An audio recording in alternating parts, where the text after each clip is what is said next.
This is Shutters Inc. with Bruce Williams and Glynn Lavender. Hi, and welcome to episode 567 of Shutters Inc. Thank you. It's good to be here. Thank you. It is Bruce Williams from shuttersincpodcast.com, and that there is Mr. Glynn Lavender from creativephotoworkshops.com.au. It's been a month, Mr. Lavender. No, it hasn't. Apparently it has. You're full of I got a message from Carl last week going, when's the next podcast coming out? And I went, oh. Our listener is keen for the next episode.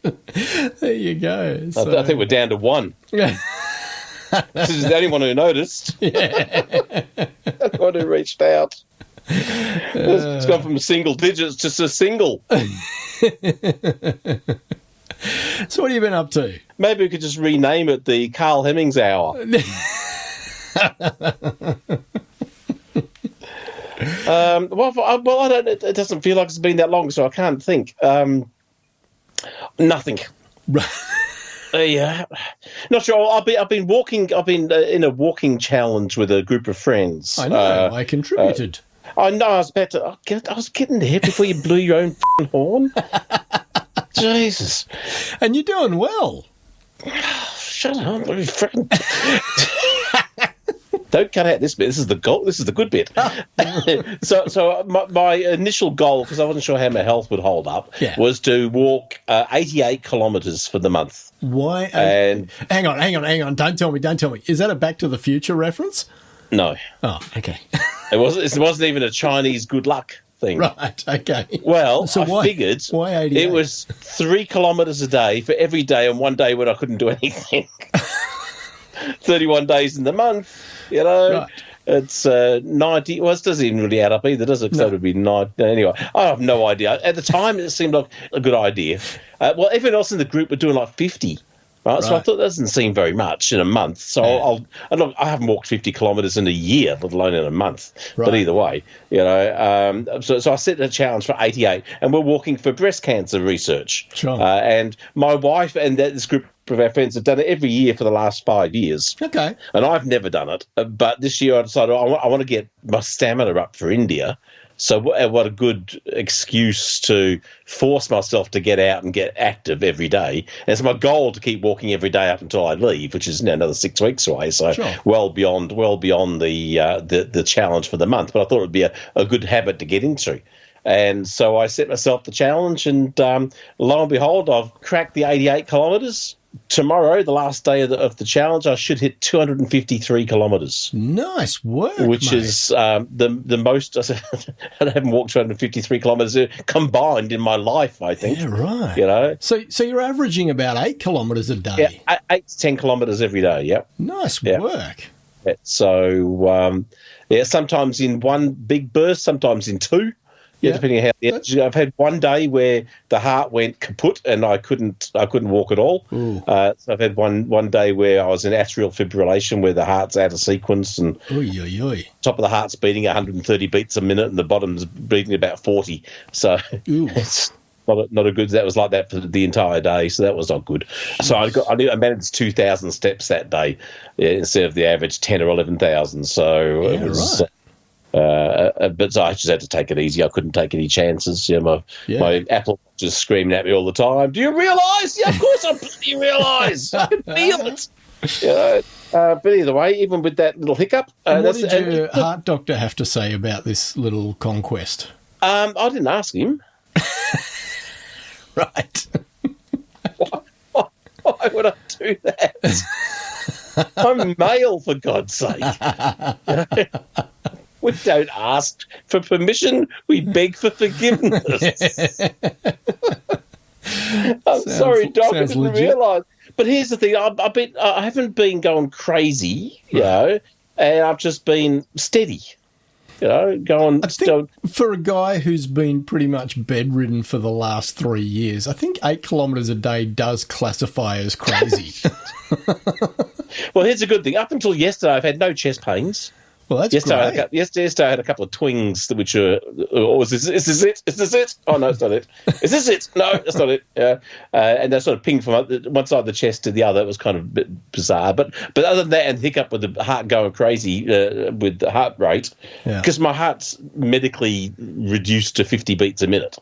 Yeah, on medication to slow my heart rate down anyway. So when it's doing 130, that's like everyone else is doing like 180. Yeah, right. So it's significant difference because it's pumping out of sequence. It increases massively your chance of stroke and stuff like that because blood clots go to the brain and stuff like that. So it's a thing you've got to be a little bit careful of. So of course you wouldn't ask the doctor for help or assistance, or recommendations. But I've been given mostly the all clear that get out there and so I did, and I've been feeling pretty good. There's been days now where like I've already done a good walk, and then a couple of hours later, I really could go for another walk. I want to go out and exercise. So that is so good. Yeah, so that's been feeling really good, and in the next, probably in 2 weeks' time, I'll keep going for another 2 weeks beyond the end of this challenge, which I might add, brilliant. And again, thank you for your incredibly generous donation, except for the smart-ass comment, so as long as you're not walking in my direction. But I've raised $620 for breast cancer research. Right, that's awesome. I had a $100 goal. Yep. And so not only have I walked significantly more, I've raised significantly more. So, I'm delighted with the people who've got behind me and very appreciative. Awesome. So I'm going to, for the next 2 or 3 weeks, I'll keep the same sort of effort up. And then I'm going to start wearing my backpack and cameras. Nice. Start sort of building up, trying to do the same stuff, but loaded with an extra 10 or 15 kilos. Because I was on my walk this morning. I was doing my morning walk. I dropped the kid at school. I'm going for this walk, and it's been bloody windy down here, mate. Bloody windy. Like up to 150 kilometre an hour winds. I saw that today. Just all week. It's just been insane all week. I've come around the corner. I'm walking on this creek, and I've come along this corner, and there's houses on one side, then a little valley with this creek and lovely gum trees and stuff. Lovely area. And you see kangaroos and stuff like that. It's lovely. And I come around the corner, and there's this lady on her nature strip. She's got 3 massive tree branches down, 20 footers come down. Not very thick, but long. It's a story of my life. No. And so I said, I'll she was trying to get them off her driveway, and she was trying to put them on a nature strip. But I said, let me carry them down to the creek for you. So I've grabbed the first one. It probably weighs, 40 kilos, and I've dragged it down the valley and dumped it. And my heart's going, what are you doing? I can't breathe. I had to walk back up the hill to the road again. So I grabbed the next one and dump it over the edge again. And my heart's going, stop this. What the hell are you thinking? And I went and did the last one. And then I had to turn back and walk back to the car. I couldn't walk any further because I couldn't breathe. My heart's doing like 140. Jeez. So under load, still has some work to do, I think. It's probably the... Well, in all seriousness, I would say when you do start, carrying a load, maybe cut the distance back a touch. Just ease into it, don't Well, I think I said just this the difference that you carrying those branches, just how quickly it destroyed me. Yeah, which is very funny. So, well, not funny, I didn't fall over dead at least, but yeah. So that was very obvious that I've still got a ways to go. But all things considered, I think I'm doing pretty darn good. Mate, that's an awesome effort for the month. Given where you've been in the last few years. So. Yeah, I think so too, and I'm pretty proud. And said, I think I've lost. I didn't weigh myself before I started, which is a bit disappointing. But so I feel like I've lost some weight, but I can't be sure, Yeah. But either way, I'm feeling healthier, slightly, not a lot, but it's like it's got 59 years of sloth to wear off. Yeah. So 4 weeks of walking is probably not going to just knock that off completely. Absolutely. It might take 5 weeks to fix it all. Probably still got another week's worth to do carrying those logs, but so it's good. And I said I'll build up my stamina so I'm good for India and relieve my poor wife's stresses. But yeah, so that's enough of our health talk, men's health talk. So have you had any more photo workshops in the last month? No, not since we last. I think we recorded a couple of days after my last one. Oh, okay. My next one's not until. Well, I did do a talk for the Australian Photographic Judges Association. Right. And you know how much I love judging and, competitive photography. Yeah. So it was the my photos are I don't know why I bother talk, and it was for the annual general meeting of all the judges in Australia. It's like part of this association. Well, yeah, maybe I'm not probably the person to be talking to because your entire method of operating goes against everything I believe in. Yeah, but you pay me how much? Okay, I can do that. And I can squeeze you in. So I did the talk, and they went down really well. They and I actually put in. I took out because I was doing it by Zoom, so it was hard to do a 330-page presentation by Zoom. I was a bit worried that it might, glitch a bit, or people's screens wouldn't refresh as fast. Yeah. So I knocked it to 260 in the hour.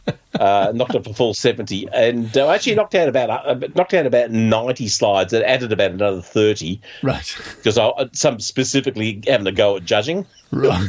And how the biggest complaint I hear at every camera club I ever talk to is the judges. As I said, the biggest problem is a judge goes to a camera club, judges a competition, says blah, blah, blah, blah, blah, blah, blah, blah, blah, you should be doing blah, blah, blah, blah, blah.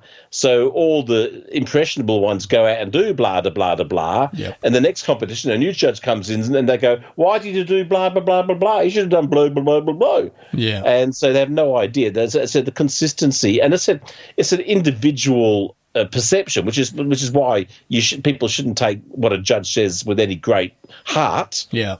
Think of it as a suggestion. Think of it as an alternate maybe way of looking at things. But feel free to, even with your lack of knowledge, if you've only ever taken one photo in your life, feel free to completely reject everything that judge just said if it doesn't fit your narrative and what you thought and what you like about it. Yeah. And I did a little bit on the try and put yourself in the position of the shooter and the story they're trying to tell, rather than the technical and the fixed narrative that you guys seem to have. Think about, was this story told successfully, and if not, why not? As opposed to rules and you do this, you must do that, all the other technical stuff they worry about. Yeah. And that seemed to go down quite well, which was good. Yeah, cool. They accepted that reasonably so. So that was pretty good, yeah. And then I got approached by Horsham Camera Club a couple of days ago if I'd do another Zoom for them next week. It might be the week after. But I said no. I'm going to drive up and do it in person because I hate the Zoom ones. Yeah, right. It's only a 3-hour drive. I get to do a lovely 3-hour drive in the country. Yep. Which is nice. Yeah, and then turn around, drive 3 hours back through kangaroo-laden roads. Yeah. Which is somewhat of a concern, but yes, I'm doing another talk, and they want me to do some judging of some photos. So that'll go down well. That'll go down well terrifically. And I have been doing something else photographically. Oh, yeah. And I don't know if I mentioned this before. Maybe I didn't. Maybe I have done a workshop since we last talked. I don't know. I've started using Sony. Oh, okay. But you've been using Sony on and off, like for your lens releases. Yeah, but I actually use it, working on using them for my India trip, for the entire trip. Wow. Shooting Sony rather than Canon. And trying out 3 new lenses. Well, mostly because Tamron has stopped making lenses for traditional SLR cameras. Right. So my usefulness to them going forward, I've already had to say no a few times to Tamron America if they're wanting images shot with lenses that are on current cameras, and of course I can't because I haven't got a current camera. Yeah. I don't use those lenses. I use their older lenses, so that's a fair thing. And whilst I think about Tamron America, I must say I've just said yes to doing judging for their annual photo competition as well. Oh, I hate judging. Oh, okay. You pay how much? Okay, I can be available for that. I did it last year for Tamron Americas, and it was actually kind of a cool process because it was done with a whole bunch of other Tamron Pro members from America, other portrait guys, and just to see how much similarity we all had to what we thought and like. Okay. was kind of interesting. There was a lot of we all basically came to the same conclusion. on which photos we liked the most and which ones we didn't, out of the hundreds submitted, we all came up with roughly the same 6 or 8 photos. Wow. Which is out of hundreds, which is quite amazing. So, and it wasn't just based on, as I said, image quality or technical. It was on feel and vibe and all the good stuff. So that was kind of interesting. Yeah, nice. Yeah, so I started shooting with 3 new Tamron lenses. Okay. The 17 to 28 2.8. Nice. The 35 to 150 f2 to 2.8. Nice. And the 50 to 400 something to something. Right. Gee, that'd be a good travel lens. Well, I'm thinking, 35 to 150 on one camera and 50 to 400 on the other is pretty. When you're shooting stuff where there's some distance, like when we go to Varanasi, when we're on the boats shooting the pilgrims coming down to bathe, or the pilgrims on the opposite, on the sandbanks with their camels and the horses and stuff. Yeah. Sometimes you've got quite a bit of distance between you and them, so the 50 to 400 is going to be pretty darn good. Or if you want to kind of isolate just a couple of people rather than the masses, it's going to give you a lot of versatility to at 50 to get quite a big group and then zoom in on just a couple of the really interesting ones. Yeah, so I'm looking forward to just experimenting a bit with that. My normal shooting stuff, I have one camera would have my 15 to 30 on. Yeah. So that's going to have the 17 to 28. So it's fairly similar, not quite as wide, but about a quarter the weight. Yeah, right. It doesn't have this massive curved front element that the 15 to 30 has. Yeah. So it's a significant weight difference on one side of the body. And then the 35 to 150 2.8 probably feels like my 70 to 200, which is what I'd normally carry around. Yeah. And I think the biggest thing I'm going to miss is the 200 2.8. Right. Whilst I've got 200 mil on the 50 to 400, it's not going to be 2.8. Yeah. And it's not going to have quite the same feel. Yep. Then having to change. And I know if I'm shooting portraits, I'm going to get frustrated at 150 and have to go up to the bigger lens. I can feel it now. I can feel it in my bones. It's unfortunate there's so much overlap. Between 50, yeah, because I'm thinking most people wouldn't normally have that as their range. They'd probably go the 35 to 150, 150, 500. Yeah. Would be a logical thing. But because travel, you kind of want to have as much flexibility as possible. 50 to 400 kind of gives you a lot more to work with quickly. Yeah. So therefore, it's a little bit more useful for me than a 150 to 500. See, with those, if I wanted to knock it down to 2 lenses, I'd leave the middle one out. I'd go the 17 to what was it, 35? The 17 to 28. Oh, sorry, 17 to 28. Yeah. And then the... And 50, yeah. At 50 to 4, and absolutely, that would kind of make sense. But there's a lot of stuff with low light shooting. So the f2 to 2.8 is going to be a big plus. So I completely get your thinking. And if I wasn't doing a lot of that sort of stuff, let's say I was doing an Africa trip, maybe that would replace the. Yeah. I'd leave the 35 to 150 at home. Yeah. But I just think that's going to be. But it's very interesting. Yeah. It's a very different feel shooting with this stuff, and the vibe is quite different. But I am loving the eye focus, the eye lock-in focus. It's great. That's something I do struggle with a bit lately as I age. So I've done one. I did a workshop a couple of weeks ago with a natural light portrait. Used them for the first time. As with most workshops, I got to do 6 photos or something for the day. So I didn't really get a lot of practice with it. But which body are you shooting with? A7 3s is what they gave me. That's what at the moment. So what you got? So I think they give me a 4 and a 3 to take away. I'm not sure. I'll see what arrives. I love the 3. I really do. Yeah, I mean, my only concern is 7 years old or something now. It's 5 came out in 19, I think. I don't know. Or was it 18? Might have been 18. Might be 6 years old. No, 6 is it? Which is getting on. Yeah, but it does everything you need it to do. Exactly. I guess. It's not a problem. It's still pretty expensive for. Amazing that it's still available. I guess because remember at one stage Sony were changing models like every time you change your underwear, just about. Yeah. I remember when the A7 came out, then there was another A7, then there was another and another and another. It felt like in the first couple of years there were like 7 versions of the A7 came out. It was fairly full on and a bit confusing. There are rumours now that there will be an A7 5 in the first quarter of next year. Really? So, yeah. I mean, they've got the A7Rs, haven't they? They've got the A7Cs. And then you've got the S series as well. So the S series tend to have a smaller sensor.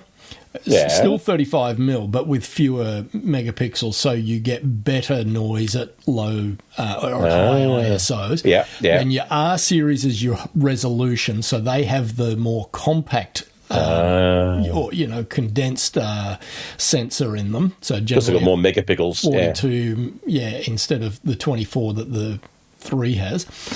And then the A7 IV is a 33 megapixel, and I think the R version of that is like 50 or something. I was going to say it's up around 50.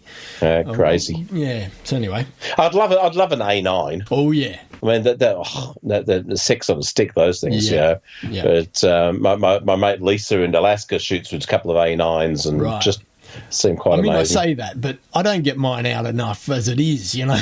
That's irrelevant. Yeah. We're not talking about stuff you're paying for yourself, Bruce. That's it. You're talking about the hopeful that someone's going to throw a couple your way. That way it doesn't matter if you take them out once a year. Yeah. But no, I don't know this. But look, these things, I think they still show like 8 frames a second. The A7 IIIs or something, don't they? Yeah. Some crazy amount like that. Yeah. So, and I've been kind of liking the silent shutter, I must admit, too. Oh, okay. I've never used that feature. Yeah, I mean, you can understand when shooting travel stuff and you're trying to be a little bit more circumspect, not having the click-clack is a good a good feature, They don't know when you're shooting, and that can be a good disarming feature. Right. Yeah. So you're shooting more unguarded moments because they don't know you're actually taking photos. Yeah. If that makes sense. Yep. Whereas when they hear the clack, they know they've got to put their photo face on or be, I'm being photographed now, and it does change things. It really does. Right. Okay. So I think that's a big benefit. I can't remember what it is, but I know that there is some feature on the camera that doesn't work when you have the silent shutter. Is it rear curtain sync? Yeah, it's definitely because the curtain on the electronic shutter is electric. It's not, but there's quite a few features I think actually that don't work with when the silent shutter's on. Okay, I think it's also frame rate changes or bit depth changes on some of the. Okay, like if you're doing continuous burst shooting, it changes from I think it's a 14-bit down to 12 or 12 down to 10, something like that. Yeah. When you're using the electronic shutter rather than the traditional shutter, which is interesting. Yeah. I'm sure there's technical reasons why it happens, but it still seems a bit quirky. Right. Yeah. But at the end of the day, I don't need 12 or 14 bits when shooting a person. Bit depth is not a thing I've ever really concerned myself about. Yeah. I've never looked at a photo and go, that could have done it with a bit more bit depth. That's a general rule. Yeah, it's landscapes and architecture where the bit depth really comes to your aid. Yeah, absolutely. Yeah, and neither of the things am I going to do unless there's someone standing in front of it. Yeah, So that's been something different for me with the photos of the last couple of weeks, and so I've been watching YouTube videos on how to use the camera. Nice, but it's not about how to use the camera, but it's about where are all the bloody buttons on this thing? Yeah. I want to assign this button to do this thing for me. Yeah. How do I do that kind of stuff? Yep. And I've got to say, the interesting with the 35 to 150 Tamron, it's got programmable buttons on the lens as well. Right. So you could assign features to the lens, or you can assign. Let's say you want to do a pull focus between point A and point B. Yeah. You can preset that up. Nice. And lock it into that button, and just the tap of that button, and it does all the work for you. Yes. So really interesting stuff if you're doing video. I was going to say that'd come in real handy for video work. Yeah, so it's just interesting how maybe lenses are going to, as more and more people use these for both. I know it's been people have been using them for years for both video and still. I get that, but the lenses are sort of starting to accommodate more the video feature side of things, not just traditional photo side of things. So, and we see that with the type of motors they put in, the focus motors and the for silence. Quieter. Yeah, exactly. Yeah, and smoothness and quietness is a factor that no still photographers ever cared about. Yeah, but it has a big factor for video guys. So, interesting how lens manufacturers have adapted their gear to suit the changing needs. So. Since 2005, Shutters Inc. has been a labour of love. But beyond the time required to produce it, there is also a financial commitment. If you find value in the podcast and would like to help keep the servers running, hit up the Patreon link, which is in the show notes. Even a couple of dollars a month will help. Much appreciated. Now, back to the podcast. Yeah, Sonia, that's me. What have you done the last month? Have you done anything photographic? Yeah, I got the camera out with the 150 to 500 on for the full moon on the 20th of August. Because bizarre. Was it one of those just a moon in the sky by itself and that's all was in the photo? Or did you do something absolutely, interesting? that was exactly it. Okay. Because I've never had, that sort of pull before, 500 mil, it's great, of course. Yeah. And it was probably the first time I've seen a full moon and not had clouds in the sky. Whilst you've had a camera hand, yeah. Exactly. So I was pretty happy with the image I got out of that. And then today I did another ABC portrait on white backdrop for one of our journos in Newcastle. All right. How'd that go? Yeah, really good. And I was pretty happy with myself. I set the tripod up with one flash to light the wall behind her and set that to just overexpose the wall. Mm-hmm. And then set the other light stand up with the softbox on it. Went and grabbed her, got her in place, and looked at the controller on the top of my camera, because I've got the Yongnuo controller now, and I went, ooh, an 1/8 on the main light. Oh, I reckon we'd probably cook you. I might just back that down to a 16th. Took the first shot, absolutely perfect exposure. And great, just a great look from her. And we ended up shooting 2 more images, and both of us just went, yeah, the first one was it. Doesn't need much. Pretty happy with that. It's great when you start to dial in a place. You just know it. And the thing is, you can go now do that absolutely anywhere in any office with a white wall and just go bang, and you know your setup. There's nothing hard. I'm interested. I'm looking at you. I'm assuming these are your behind the scenes, or this is what you shot and then you cropped? The ones that the one that's got 01 in the file name is the touched up version of that first image. The other 3 are straight out of the camera. So is that your framing with the walls and all the other stuff in the shot? Yes.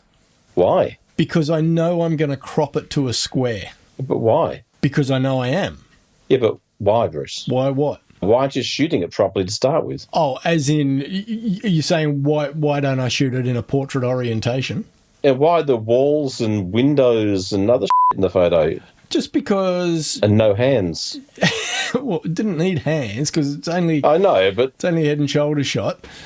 I always prefer to have a little more than I need in the frame. It's a little more? It's easier to crop in than it is to you make You could have had 10 people in this shot. Well, at least 6. Let's say 4. 2 at least. My reason for asking is multifold. Right. The lens what lens is this shot with? 28-75, 2.8. Okay. At 75. At 75, okay. I just think her face would look better at 100, 120, and a bit tighter. Right. Her face shape would be a little more pleasing. Okay. So your focal length has a different sort of, it makes an impact on face depth and face size. Certainly wide angle stuff does, but really, absolutely, 1,000%. Okay. And shooting 75 that far away versus 75 close would be very different too. Okay. If you filled the frame with her at 75, I think you'd see a noticeably different shot. Okay. Feel-wise. I don't know. I guess it's only for web anyway. It's okay, but it just, I don't know. I think you're also asking a lot of, I guess you're zooming in the preview before you show her. You're not showing her that shot. Yeah, I zoom in and show her ahead. You can't expect her to visualize the shot without the wall and the windows and the other. Sure. I don't know. It's fine. This is killing me, Bruce. It's fine. Yeah. It does my head in. That is just, you just didn't frame it. Yeah. I very rarely shoot in a portrait orientation, even when I'm shooting a portrait. Well, you can still shoot that as a horizontal, right? Just freaking closer. Okay. Can I make another suggestion? Yeah, I'm sure. For next time, of course. Yeah. Even if you say no, put her let's say 8 inches. That's 8 actual inches, not 8 man inches. 8 inches further camera right. Well, And consequently, bring the lights 8 inches further right. why? Okay, because then you'll be getting a little bit more kickback from that reflector, Yep. from that projector screen, Yep. and it'll give you a little bit nicer fill on the opposite side of her cheek. Oh, okay. It'll give it a little bit more of a highlight, just a little bit more of a kick, Okay. and that kick will give it a little bit more her face, a little bit more shape. Right. So it'll carve out her jawline and her cheek line a little bit more with light. Yep. You can see it on your shot. Yeah. Where that kiss of light is almost like a bracket. Yeah, it's got this little curved crescent moon, let's call it. That would have just been emphasised just a little bit more. Yep. And it would just kicked a little bit more depth, a little bit more vibrance to the shot, just by having a little bit more bounce back off the wall. Okay. The challenge here is that in between where I'm standing and where she's standing, there's a doorway. And that big grey slab you see on the right-hand side is the door. I don't see a big grey slab on the right-hand side. I see a projector screen or something. The projector screen is the thin white strip that you can see. No, not a thin white strip. It's huge. It's like, I can see like 4 foot of projector screen. Okay. So no, you are looking at the reflector. The photos you sent. Yeah, but are you looking at the first image at 6,500? Oh, I can't see the numbers. I can just see you've sent me through. Okay. Oh, I see the last one, but there's some grey thing. Yes. Okay, yeah. Okay, let me look at the other ones. Oh, I see what you're saying. See, I've got 4 foot of projector screen I'm seeing. I see what you're saying. Right. See what I'm saying? So if you could move first, if you look at the very first one, I don't know what, it's got no number. This is what I was saying about the way Skype handles attachments. They don't come through in order. But the first one where she hasn't got a mouth open smile. She's got the mouth closed smile. That's right. Yeah, that was the second frame we shot. So if you move her, 8 inches to her right, to our right, I get it. Yep. you can move in, bring the lights in, that kick would come in, you'd go, oh my God. Just elevate. It's a few percentage points, but it'll give you that extra kick. Yep. Becomes a two light studio shot instead of a one light studio shot. And for her face shape, I think it would have added just a little bit more dimension. But look, as I said, first shot, bang, job done, brilliant stuff. Yeah. But we always want to improve, and how can we improve? Well, frame the thing properly, move it closer to the wall. Yeah, but that's what I was trying to get at, was that doorway limits my ability to move to the right. Yeah, but it looks like there's plenty of space, and if you actually, I don't know, frame it properly... Yeah, there's plenty of space for her, but there's not for me, because I'd end up shooting into the door frame. That's what I'm saying. Like, I can't step to the right. You're so far back in your framing. If you shot vertically... Right. ...and moved in, you'd be fine. Oh, I see what you're saying. Yeah. The reason why the door's in the way is because you're 400 feet away from her. There's a bus going past in between. There's a street in between the two. Okay, so that door is hinged on the right-hand side, right? So the only way to get it out of the way is to close it. That means I've got to be in the room with her. Yeah. And that then puts me only a metre away from her. Yeah, perfect then. With a 75mm? I don't think so. Yeah, because then you're framing her properly. Lovely. I get 3/4 of a head in the shot. No, it'd be perfect. Get back that to 65 if you had to. Okay. I will bear that in mind for the next time. Just try it. Just try it. You've got to be. The other thing, whilst we're thinking about it, she's a busty girl. Yep. I would have considered as a test shot of having her body facing away from the light and her face looking back a bit. That would have minimised her chest. Right. So get her to turn. Yeah. So instead of her body is facing the light, your softbox basically. If you had it facing away, it would have been a little bit more shade, a little bit darker. Gotcha. It would have darkened down the top. It would have minimised. Black is slimming, as they say. The darker tone would have minimised her bust. Yep. And again, good, she's wearing a fairly dark top. But if that had been a lighter top, it would kind of dominate the face because there's a large expanse of light. Yep. Lighter area. Yep. But I think, just you see, look at her left shoulders. It's quite a little bit darker on that side. Yeah. I don't know. I think if they're slightly larger people, maybe you don't want to light them quite as much. Right. That's all I'm saying. Yep. Yeah. But you know what's the most important? What? She's happy. Yeah, she was. That's all that matters. Yep. But we're critical of ourselves, so Of course. we want to be better. But I'm wrapped. I'm a bastard with this stuff, but I'm wrapped with how well you're doing with it. Thank you. Yeah, I think you should be bloody pleased with yourself. Just be better. I love having an excuse to get the camera out, you know. It's great, isn't it? It's great. You know, I will confess that sometimes I'm a bit lazy with getting out and going and shooting something because I can't think of what to go and shoot. Of course. So then when something like this comes along where there's an actual need, someone needs an image shot, it's like, yeah, I'm happy to do that, you know. So. Of course. No, it's great. As you said, it's the having to try and think of something to do. Yeah. Is debilitating sometimes. Yep. I did take my camera out with the 35 to 150 out for a walk the other day. Yeah. Me and the Trouble and Strife were going for a walk. I was trying out a new strap, so I wanted to see what that was like. And so I took that out, and then I found, you know how much I love photographing nothing but people. Yep. Yeah, but I'm photographing, all sorts of weirds. I'm photographing geese. I'm photographing, little ball things hanging off a tree. I'm photographing a bit of light on a bit of bark. You know, It's amazing how when you have your camera in hand, you're walking around. Amazing the stuff you just start taking photos of randomly. Absolutely. Of course, all garbage and all good for nothing. But it's all kind of funny.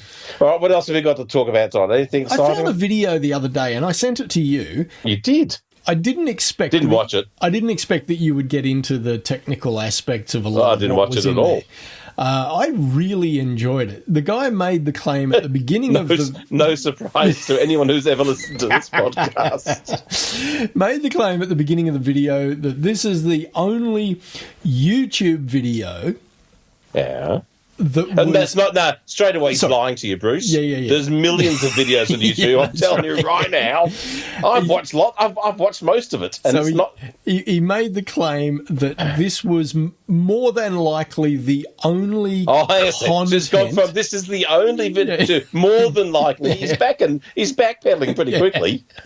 More than likely the only content ever shot for YouTube on film. Like, so it was specifically shot to be put on YouTube. And Romaine X Caesar did an entire film clip for YouTube, shot with out of date 16mm film. Okay. He did then clarify that there were short films and things like that people had shot on film and then released to YouTube. But he was saying, the idea of content specifically for YouTube that wasn't going to be published somewhere else, that was shot on film. Anyway, it was... That Romaine was only for YouTube because there's no other platform to show. Right. Anyway. Anyway,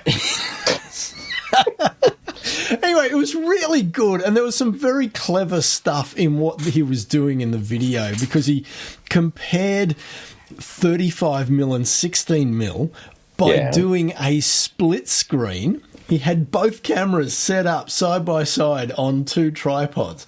So one's shooting 35mm film, one's shooting 16mm film, and then in post, they've married them up. So you've got this split screen down the middle. And, oh my God, the difference between 35mm and 16mm, it was like chalk and cheese. Huge. Yeah. It made the 16mm look like it was filmed on a potato. It was just, just terrible. In comparison. I remember going to see the film Joker. Yep. Remember Joker? With Joaquin Phoenix? Whack him. At a theatre that was showing it on 35mm film. Nice. And stunningly rich and beautiful. Yeah, I can imagine. Then watching the same thing digitally, beautiful. Yep. Not stunningly rich. Yeah. There was a palpable difference between the two. Yeah. There was a visceral feeling difference between the two. I was so disappointed when Oppenheimer came out. I really wanted to go to Sydney and watch a 70mm print, and Kath wouldn't be in it. And I was like, when are we ever going to get another chance to watch 70mm film, you know? It would have been amazing. There's a video here called The First YouTuber Apology Made with 8mm film. Right. There's a lot of just looking at film stuff on YouTube. There's a lot there, Bruce. He hasn't done his research. So, problem is, I would have watched the first minute of that video, gone to check, realised that he's full of it, not watched any more because he's lost me already. You know? Yeah, I do get what he's saying. That's pretty funny. And something that I didn't realise, yes, later on in the film, he's talking about. Then you go up to 65mm film. And he's got all these cardboard cutouts that show the aspect ratio, and he's talking about what they call 2perf and 3perf, and it's all about 2perf aspect ratio means that it covers 2 perforation holes on the film. Yeah. And 3perf covers 3 perforation holes. And then he said, but then you've got 70mm. And he goes, and I know what you're thinking, how do you get 70mm on 65mm film? And he said, well, IMAX doesn't roll the film vertically; it rolls it horizontally. Which I didn't realise that. I thought it used film stock that was 70mm, but it's not. It's 65mm film stock, and it's shot with the frame. Yeah. But that's it. How do you squeeze? What do you squeeze onto a frame? You know, is it no different than how panorama cameras shot? Even the disposable panorama cameras. Remember those? Used disposable 35mm cameras. Yeah. We used to be able to have disposable panorama ones. Oh, okay. And they'd shoot like twice the width of a normal 35mm onto the film, and have this long panorama. You know? Gotcha. But yeah, then that's when you have half frame that shoot 2 frames into the space of. So there's lots of different ways of doing it. You know? It's that was very interesting. I cool. really enjoyed it. It was a very informative video. Oh, good on you, mate. I'm glad you watched the only ever content filmed.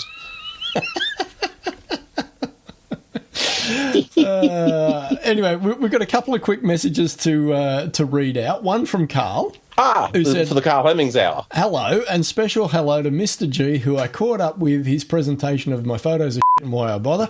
We did catch up a few weeks ago. So was that at the judging talk? No, that was a Zoom one. That was at Coldstream. Right. This is a place in country, slightly just outside of urban Melbourne. Right. A place called Coldstream, and he came up to say g'day, which was lovely of him. Is that in the Yarra Valley? It is. Yeah, I thought so, because it's wineries. It's the gateway. The gateway to the Yarra Valley.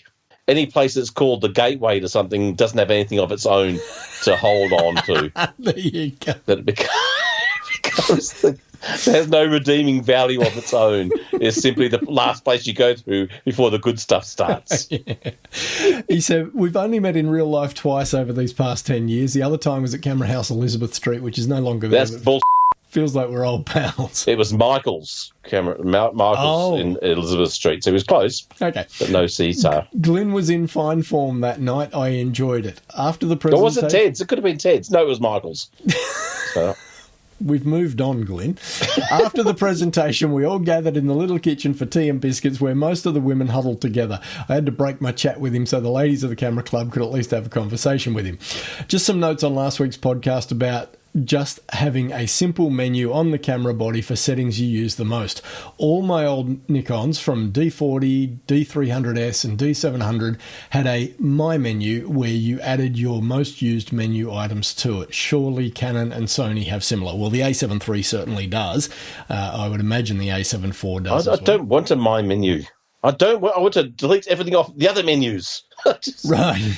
I want the other menus to be the way I want them. Right. I don't want my own menu on a separate tab and still know all those ones exist. Yeah. It does my CDO in, Bruce. I know they're there. It still bothers me. The My Menu feature that is found in select Nikon DSLR cameras allows you to quickly jump to your frequently used settings. You can select up to 20 items for inclusion in your My Menu list, including shooting, playback, setup, custom settings, and retouch menu items. In the custom settings, you can set up the camera so that when you press the function button, you're brought straight to the My Menu for faster access. So there you go. I still know they're there. Yeah. I have to delete them all. I want to delete them all off these Sony cameras. There's one tab alone's got 14 screens. Yeah. I want to delete 9 or 10. Just knowing they're there, Bruce, does my head in. Yeah. And that is why I have customised all of the buttons to be the things that I want to use all the time. And what I do like about the Sonys is, I assume other manufacturers do this, is that they allow you to put different functions on the same button depending on whether you're shooting stills or shooting video. So some buttons I have the same things assigned regardless of whether it's photo or video, but then there are other things where if it's still, I want this button to do this, but if it's video, I want it to do that. So, yeah. Which I use that a lot. I still want them all gone. And then finally we had an email from Philip Johnson who gave us a link to a camera that was used at the Democratic National Convention. And it's at the DNC? Yeah. It's a 110-year-old panoramic camera. We were just talking about those. Right. And everyone at the DNC had to stand really still because apparently, obviously, shot very slow shutter speed. Oh, I don't think you'd be able to tell the guy in the back row if he was moving or not. Is that the photo? The one that's in the... It's not even a panorama. Oh, they needed 22 seconds to complete the exposure. Just play the national anthem. They all stand still, hold their heart for that. Jose, can you see? And you do that for 22 seconds. You got them. Yeah. Yeah, that's pretty cool, though, isn't it? Yeah. That is. But do you know why he did it? No. Because he could. Okay, fair enough. Oh, that's it. Here's another good bit, though. Ella Emhoff, the stepdaughter of Democratic presidential candidate Kamala Harris, snapped the convention on a disposable Kodak camera. Right. So she was going around with a disposable, which you were also just talking about. So it's all come, the whole podcast has come together seamlessly at the end, Bruce. Full circle. Oh, God. Oh, we love it. No, we might. Not sure anyone else does. Anyway, I will put the link in the show notes if anyone would like to check that out. So check it out. And I think that's us done. Oh, thank goodness for that, says every listener.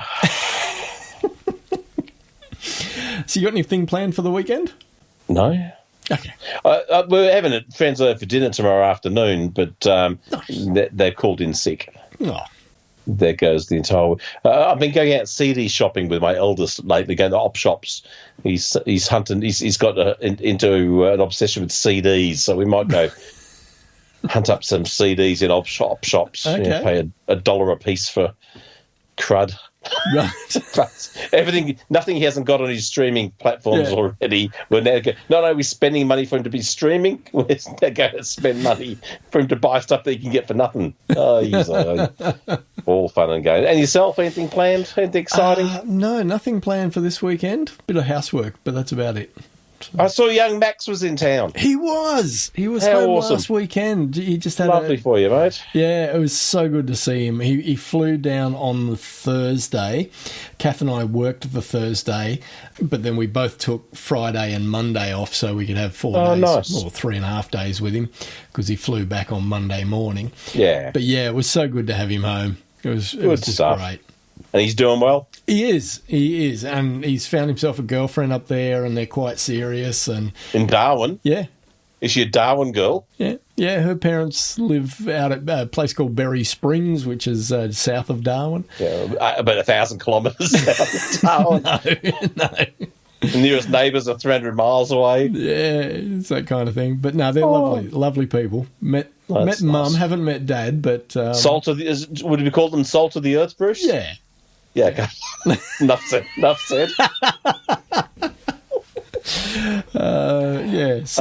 But yeah, he's enjoying life and having a great time. Trump supporters, I'm assuming. Why? Well, salt of the earth, Bruce. No, I don't think so. All good. Oh, good on him.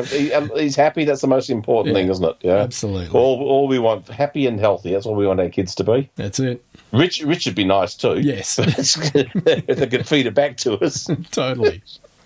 2 out of 3 ain't bad. That's it. All good. Okay, mate. All right, mate. Will you look after yourself? I'll talk to you in another indeterminate period of time. Absolutely. Yeah.